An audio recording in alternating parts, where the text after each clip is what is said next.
Quiero agradecerle a las autoridades del Consejo, encabezados por la doctora Gabriela Russo y al doctor Ernesto Celdeiro, por haberme invitado a participar en esta conferencia sobre la economía digital y su tratamiento tributario, en la cual expondré junto al doctor César Litvin.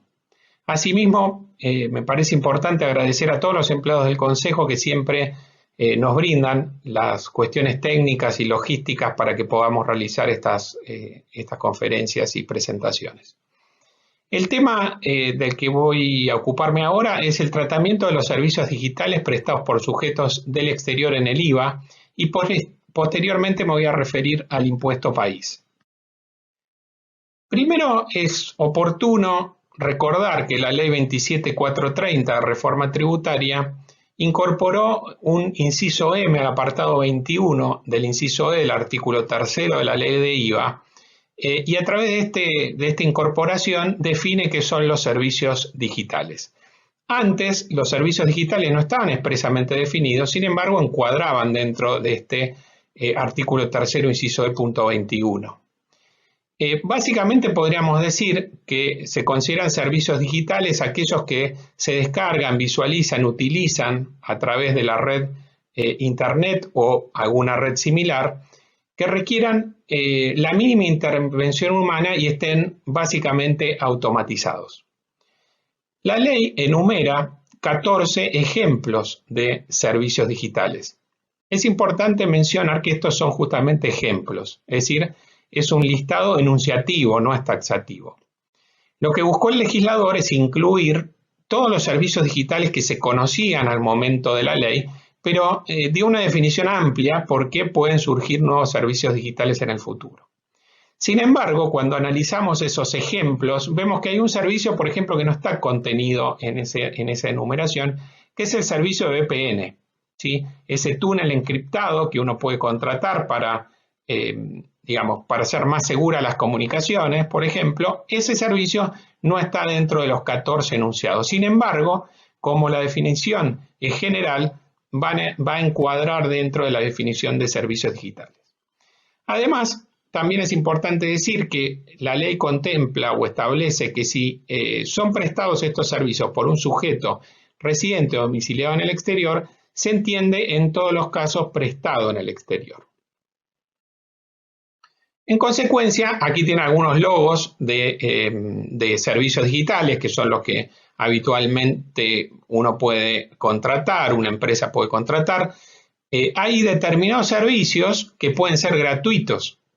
En ese caso, si bien van a encuadrar en el artículo 3, apartado E, inciso 21, apartado M, no van a estar grabados, ¿sí? Porque, como veremos a continuación, es importante recordar que para que las locaciones y prestaciones de servicios contempladas en el artículo 3 E21 estén alcanzadas por el impuesto, deben prestarse sin relación de dependencia y a título oneroso, porque si no se dan estas dos características, en consecuencia, no se va a configurar el objeto del impuesto al valor agregado. Por otro lado, la Ley 27430 incorpora un nuevo hecho imponible, que es el del artículo 1, inciso E. Pero ya teníamos un hecho imponible que estaba en el artículo 1, inciso D, dentro del cual podían encuadrar servicios digitales prestados desde el exterior. Repasémoslo entonces. ¿Qué es lo que dice este artículo 1, inciso D? Nos dice que las prestaciones comprendidas en el artículo 3, inciso E de la ley, realizadas en exterior, cuya utilización o explotación efectiva se lleva a cabo en el país, van a estar comprendidas en ese inciso, siempre que los prestatarios sean sujetos por otros hechos imponibles y revistan la calidad de responsable inscriptos. En consecuencia, si uno contrataba antes de la vigencia de la Ley 27430 a una empresa responsable inscripta, contrataba un servicio digital en el exterior para utilizarlo o explotarlo económicamente en el país y lo afectaba una actividad gravada, ya tenía que esa operación de importación de servicios estaba alcanzada por el impuesto. Lo que hace el artículo 1, inciso E, es gravar por el impuesto otras situaciones diferentes que ahora después vamos a analizar. El objeto lo encontramos en el artículo primero inciso D. Para que se configure el hecho imponible también se tiene que dar el sujeto, y el sujeto lo tenemos en el artículo cuarto inciso G, que nos dice que son sujetos los prestatarios en los casos previstos del artículo primero inciso D. Y aquí tenemos el artículo primero inciso E, que incorpora la ley 27430 de reforma tributaria. Esta ampliación del objeto es para los servicios prestados en el exterior por un sujeto residente o domiciliado en el exterior con utilización o explotación efectiva en el país, en tanto el prestatario no esté comprendido en el inciso D del artículo primero de la ley. Es decir, en definitiva, podemos resumirlo en que no sea responsable inscripto. Y para configurar el hecho imponible se incorpora un inciso I al artículo cuarto, donde el sujeto es el prestatario de este hecho imponible, de este objeto, digamos. Entonces, verificado el objeto y verificado el sujeto, va a estar alcanzada la operación. Cuando un residente, acá es importante definir cuando un residente, el prestador de los servicios digitales, es residente o está domiciliado en el exterior, ¿sí?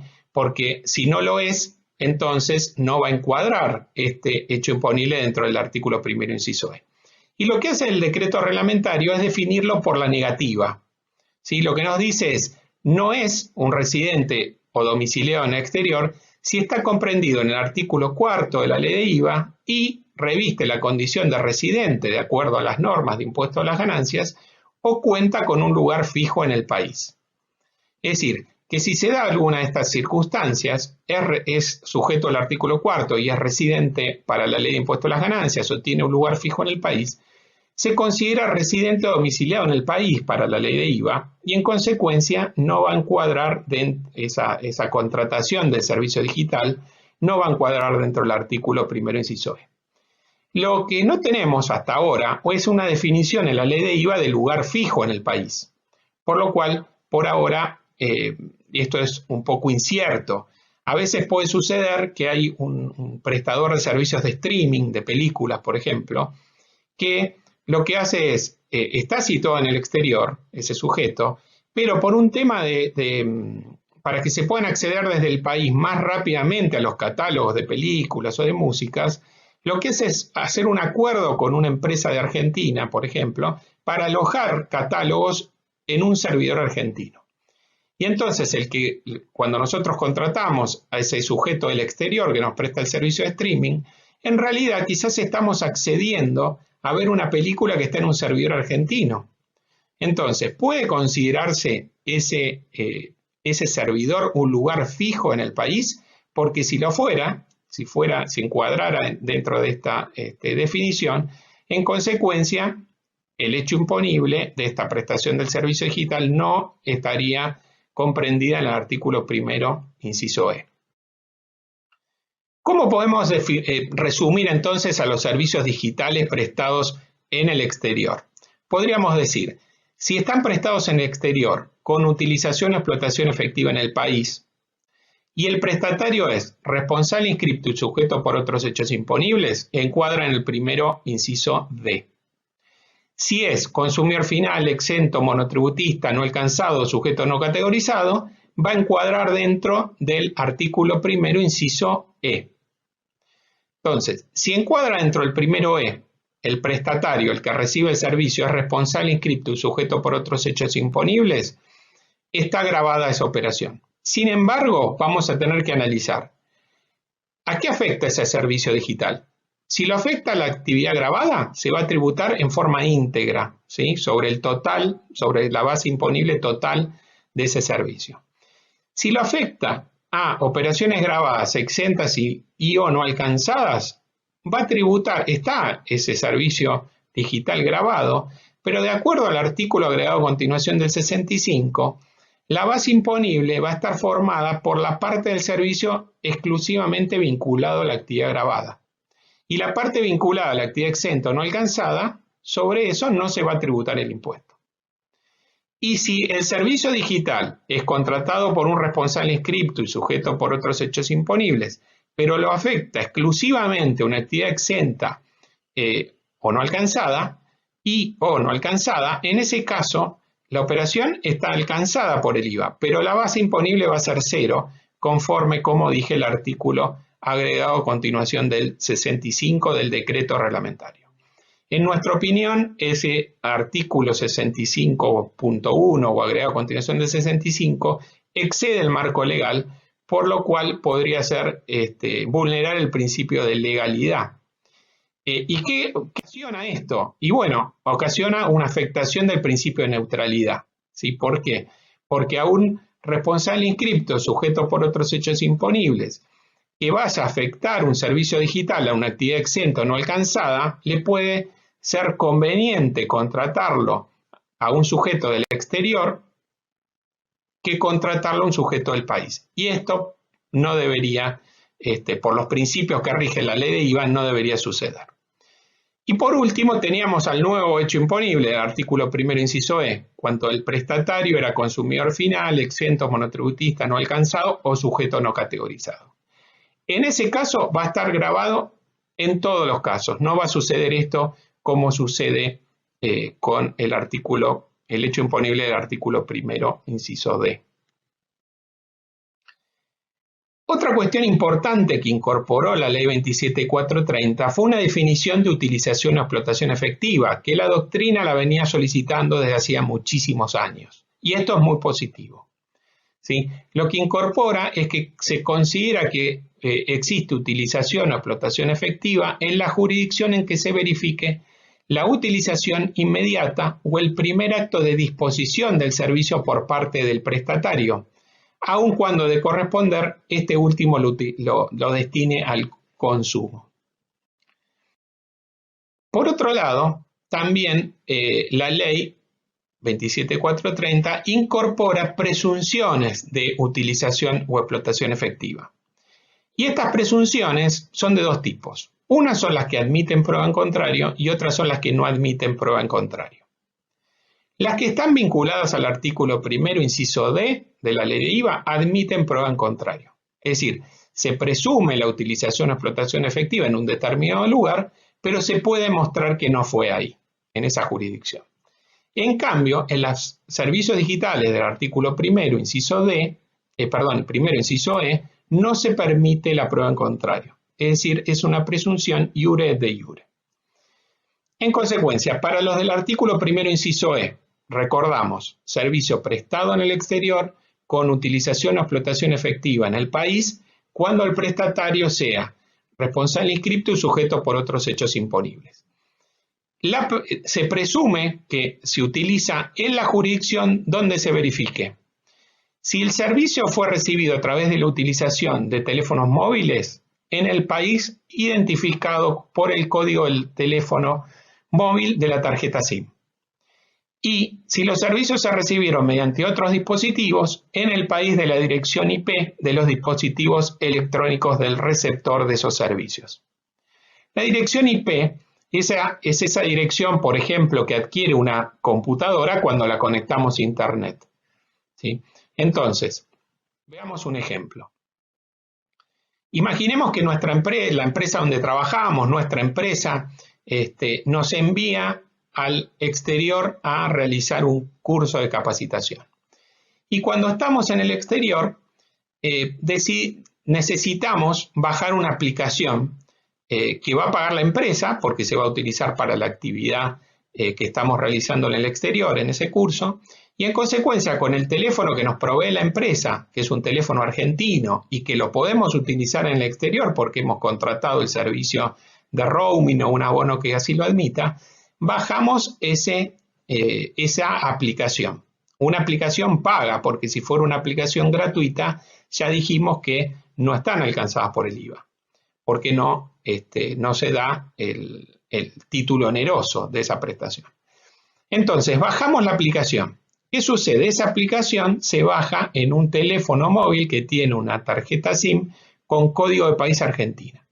Entonces, la ley de IVA presume que la utilización o explotación efectiva de esa aplicación es en Argentina, pero nosotros la vamos a utilizar en el curso que estamos realizando en el exterior.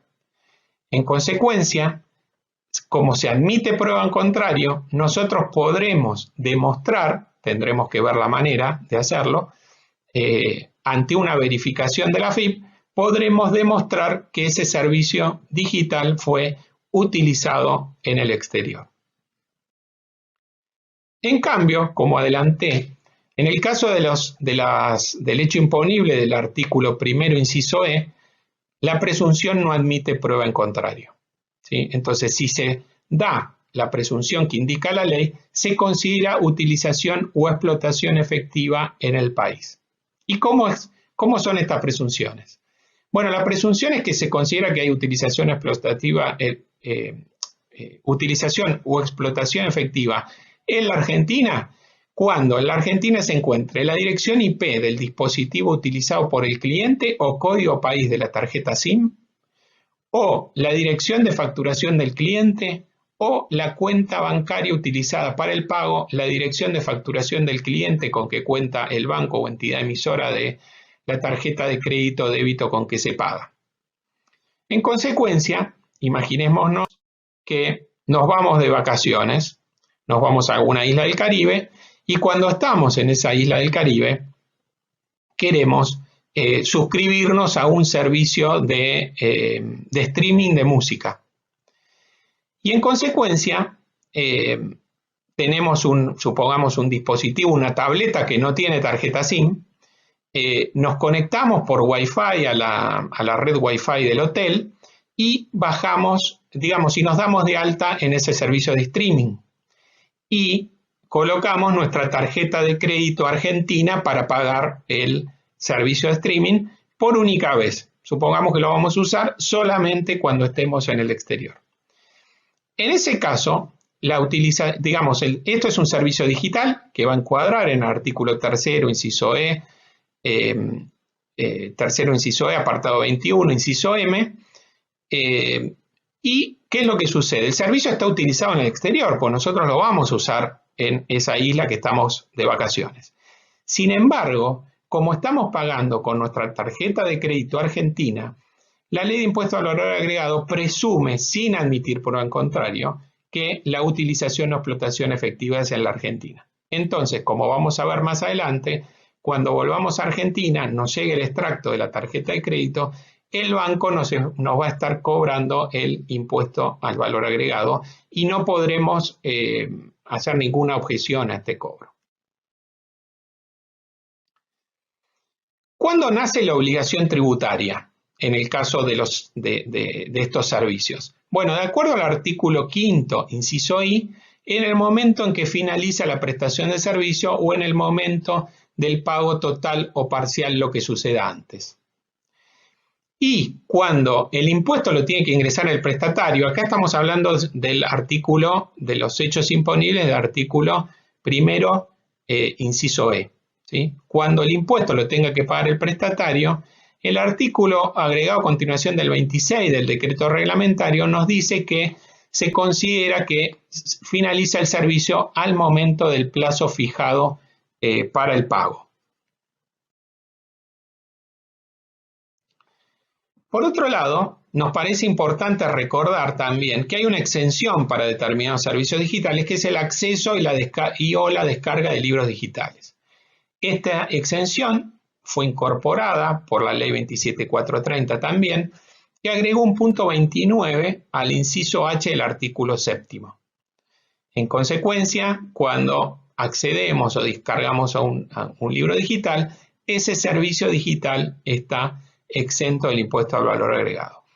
En el pasado, cuando no contábamos con esta exención en la ley, había antecedentes administrativos que trataban al libro digital exento por el artículo 7º, inciso A, ya que ese artículo 7º, inciso A, contemplaba a los libros en cualquier tipo de formato. Pero ahora ya tenemos los tenemos contemplados específicamente en el 7, inciso H.29.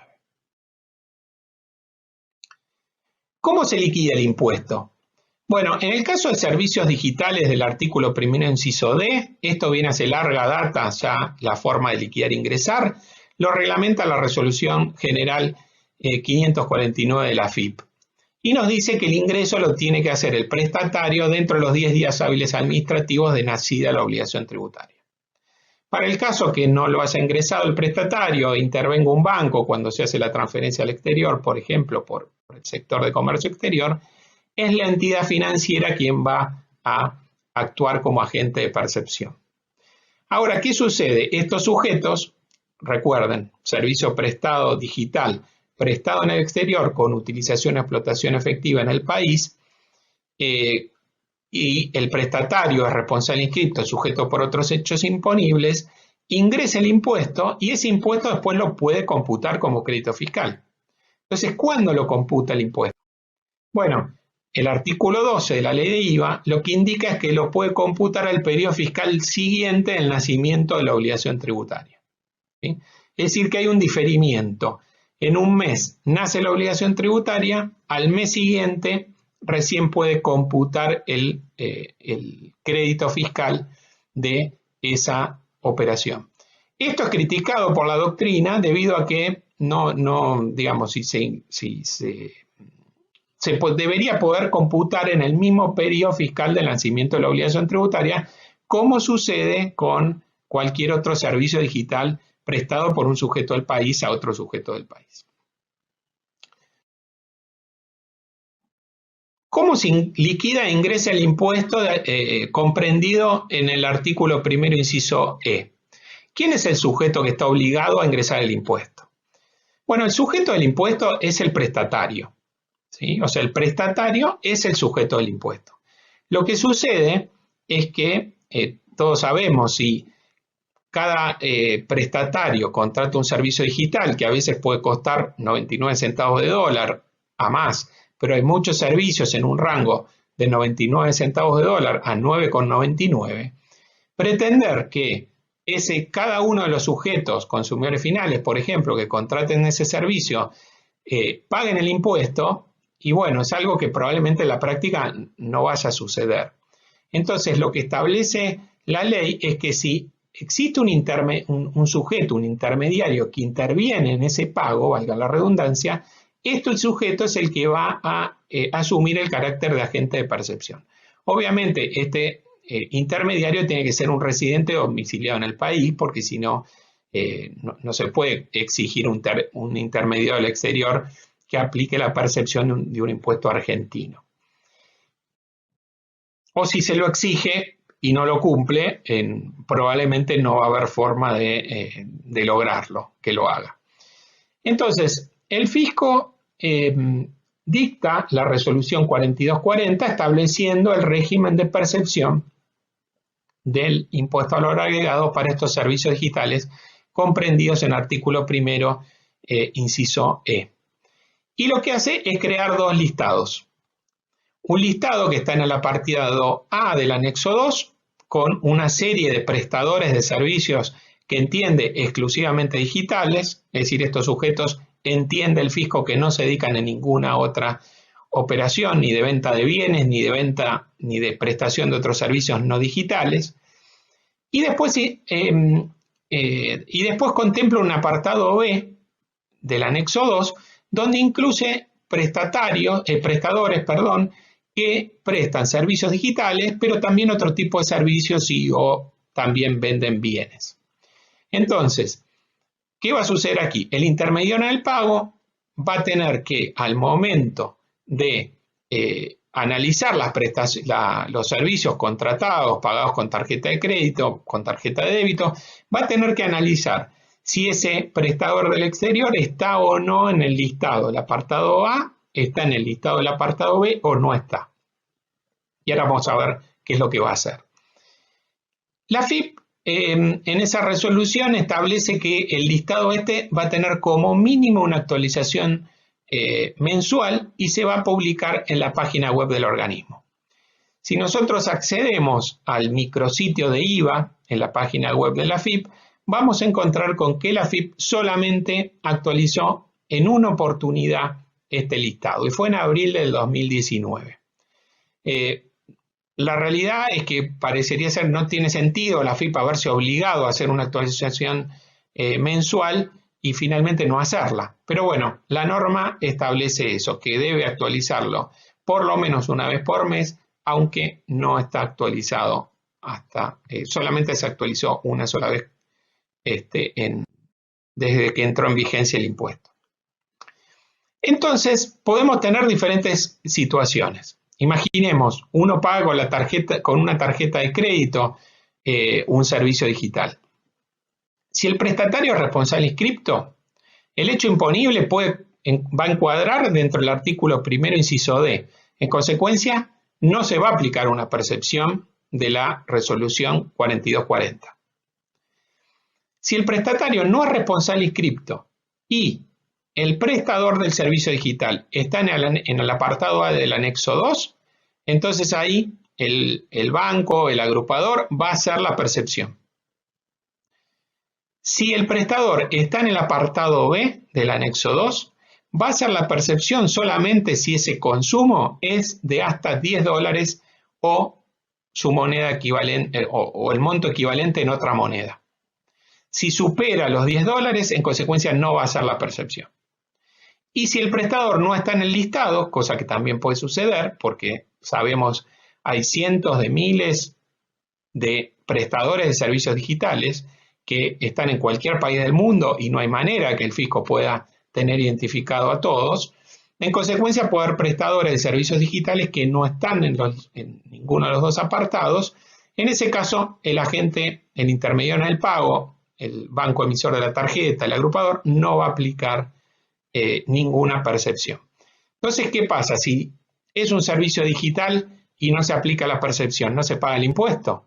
Y bueno, no se va a pagar a través de una percepción, pero el sujeto del impuesto, que es el prestatario, es quien debería ingresarlo.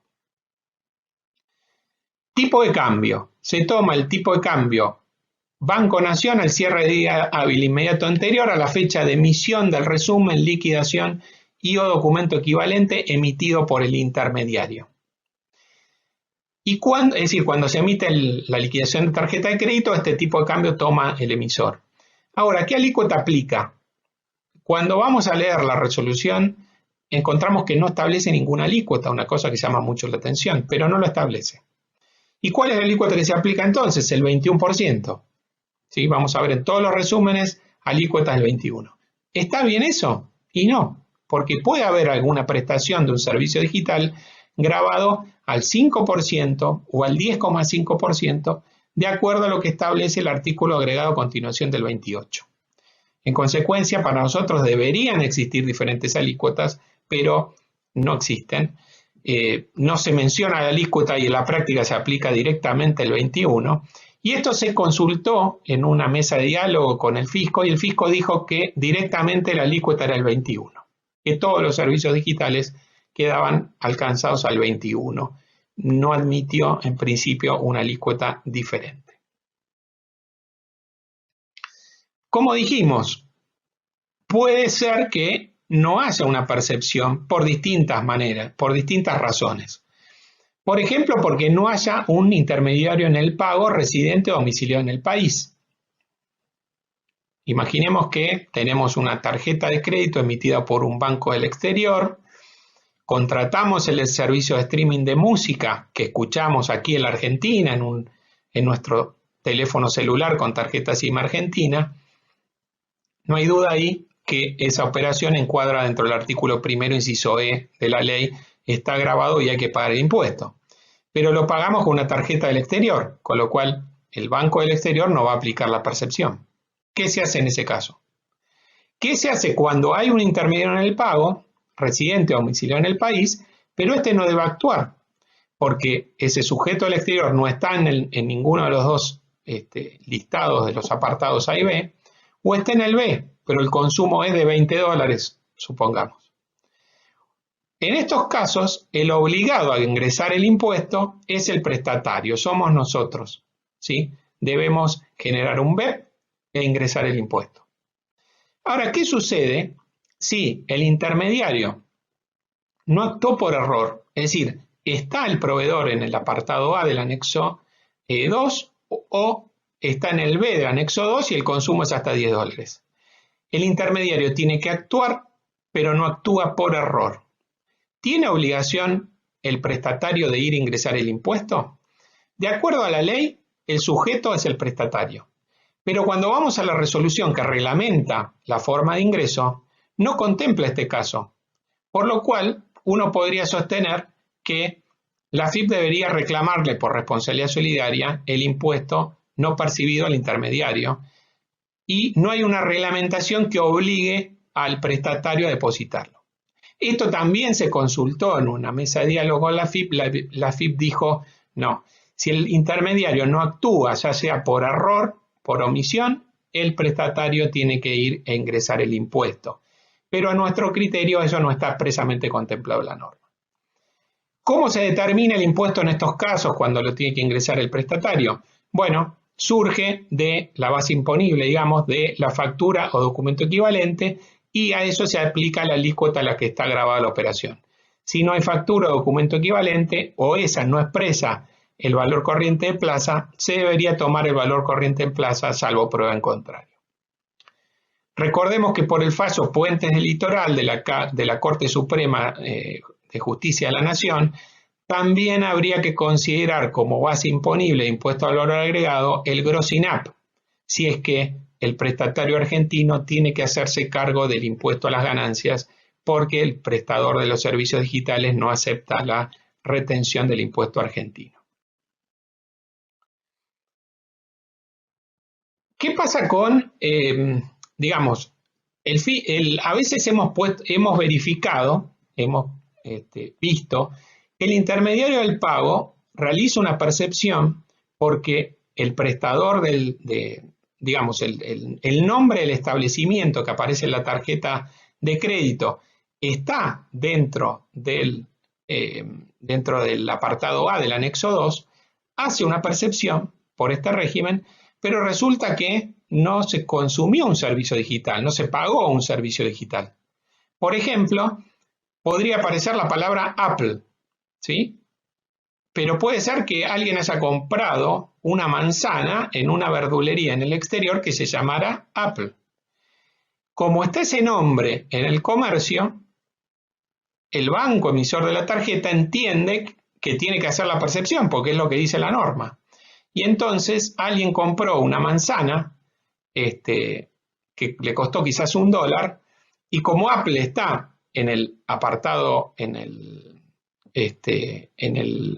el apartado B del anexo 2, le aplican la percepción. Pero no corresponde la percepción. Entonces, ¿cómo puede hacer esta persona para solicitar la devolución? Se lo solicita al banco. El banco le dice, no, mire, yo apliqué la percepción porque es lo que me dice la norma, y tiene razón el banco. Lo que establece la resolución reglamentaria es que se va a dictar un régimen para poder pedir la devolución, un mecanismo de pedido de devolución cuando se apliquen percepciones sobre operaciones que no sean servicios digitales. Sin embargo, esto no se ha reglamentado. En consecuencia, en todos estos casos no hay una reglamentación que permita solicitar esa devolución. Obviamente alguien puede ir y presentar una nota en la agencia y plantear una devolución, pero no hay un circuito preestablecido por parte de una norma reglamentaria, con lo cual habrá que ver qué suerte tiene ese pedido, el tiempo que va a demorar, etc. Y si bien la resolución establece que se va a dictar una norma para solicitar la devolución por percepciones practicadas sobre operaciones que no sean servicios digitales, no contempla que se pueda solicitar por diferencias en las alícuotas, que a nuestro criterio puede llegar a darse. Por último, otra cuestión que también establece la resolución es que se va a crear un nuevo régimen de información. Un nuevo régimen de información que va a estar a cargo de los intermediarios en el pago. ¿Para qué? Para que estos intermediarios le brinden a la AFIP información acerca de otros establecimientos que prestan servicios digitales para que la AFIP actualice los listados.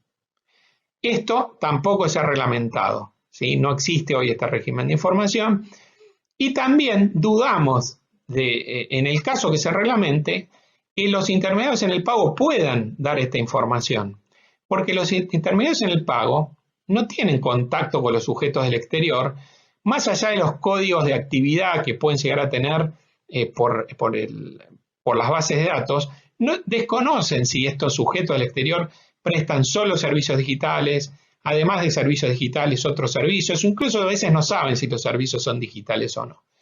Con lo cual, este régimen de informaciones difícilmente sea de utilidad para actualizar los listados.